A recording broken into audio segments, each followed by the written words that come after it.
Well, how you doing? It's Mr. Deejay. I want to start another countdown on one of my fantasy playlists, this time from the 90s, the week of February the 4th, 1996, 18 years ago.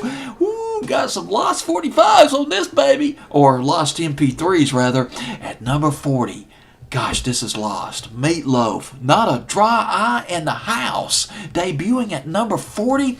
It was from his, I believe it was his 7th album, Welcome to the Neighborhood. Jim Steinman, one of his longtime producers, wrote a couple of songs off that album, but the song I'm going to play for you, oh my gosh, it was written by Diane Warren. Well, if you haven't heard of Diane Warren, oh my, she's written so many memorable songs in the 80s and 90s. That was her heyday. 80s, 90s, into the early 2000s. She was about 12 or 13 years old when her parents gave her a Mexican guitar. And she'd pluck on it and come up with all these melodies.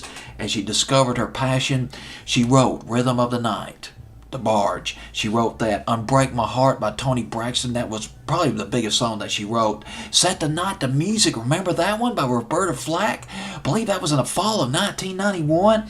Blame It on the Rain. She wrote that. That was a hit for Milli Vanilli, Diane Warren.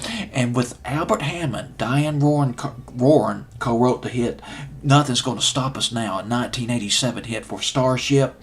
And she also wrote the song Because You Love Me by Celine Dion. Look Away by Chicago was another one that she wrote. And she wrote one for Christine Aguilera off her first or second album. That was a relatively big hit for her, but I can't remember the name of it from the top of my head. But the bottom line is Diane Warren was happening back in the day, and she wrote this song by Meatloaf, coming in at number 40 on my fantasy playlist. Not a Dry Eye in the House.